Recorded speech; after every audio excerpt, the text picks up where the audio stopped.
উজনিৰ বানপীড়িতৰ দুৰ্দশাই ব্যথিত কৰিছে ৰাজ্যবাসীক।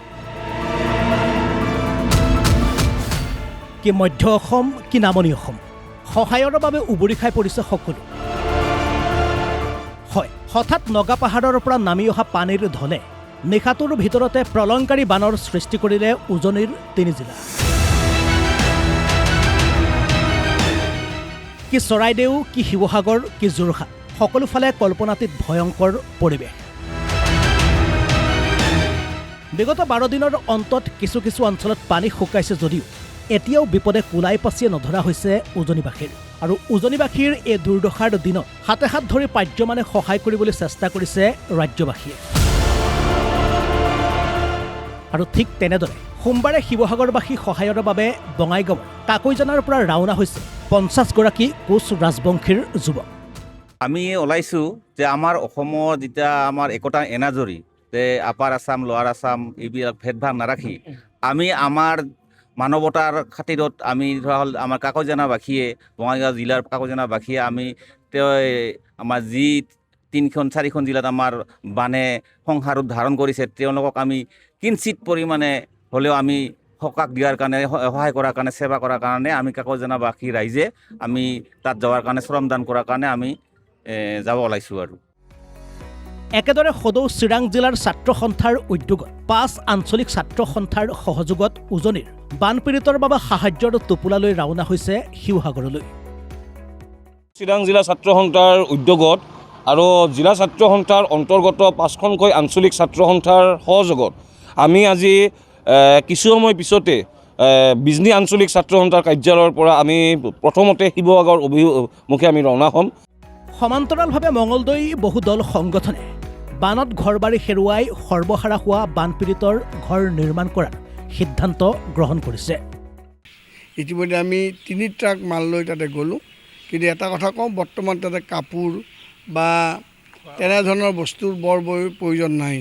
তেওঁলোকক প্ৰয়োজন এটা বাসস্থান বা কিছু আৰ্থিক সহায়, ছাত্ৰ ছাত্ৰীৰ কাৰণে কিছু অধ্যয়নৰ সঁজুলি।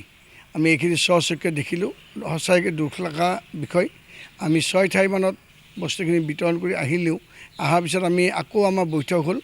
আমাৰ প্ৰায় 2 লাখ টকা এতিয়াও জমা আছে, আৰু এই জমাকৃত ধনখিনিৰে আমি যিহেতু এতিয়া সকলো গৈছে দেশ বিদেশৰ পৰা আমাৰ ৰাজ্যখনৰ চুবাই পৰা মানুহ তালৈ গৈছে সহায় কৰিবৰ কাৰণে।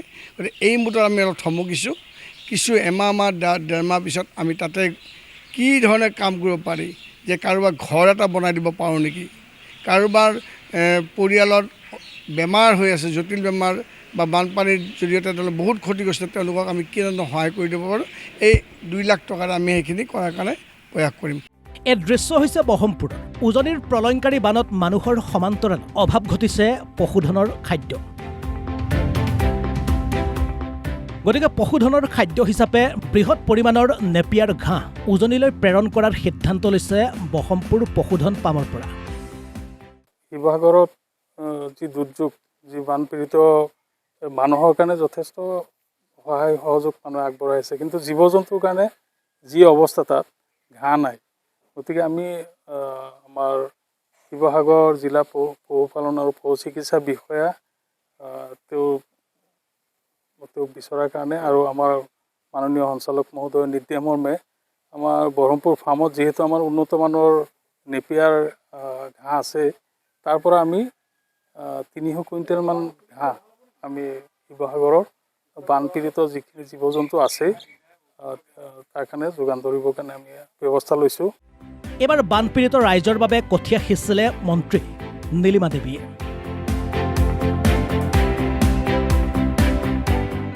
প্ৰায় 100 বিঘা মাটিত কঠীয়া ৰুব পৰাকৈ চিপাঝাৰ বানেইকুচিত কঠীয়া সিঁচিলে মন্ত্ৰীগৰাকীয়ে। আজি বানপীড়িত অঞ্চল উজনিৰ যি চৰাইদেউ, শিৱসাগৰ, যোৰহাট বানে গৰকি গ'ল। গৰকি যোৱাই নহয়, আচলতে সকলো মানে শেষ কৰি থৈ গৈছে। তেওঁলোকৰ এতিয়া খেতি পথাৰ বুলিবৰ কাৰণে ঘৰখনো নোহোৱা হ'ল, সকলোবিলাক খেতি পথাৰত পৰিণত হৈছে।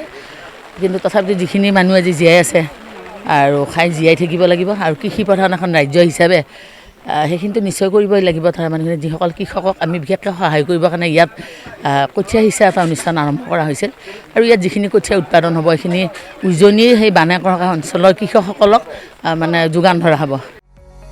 এনেদৰে বান আক্ৰান্ত ৰাইজৰ বাবে থিয় দিছে লোক জনশক্তি পাৰ্টি।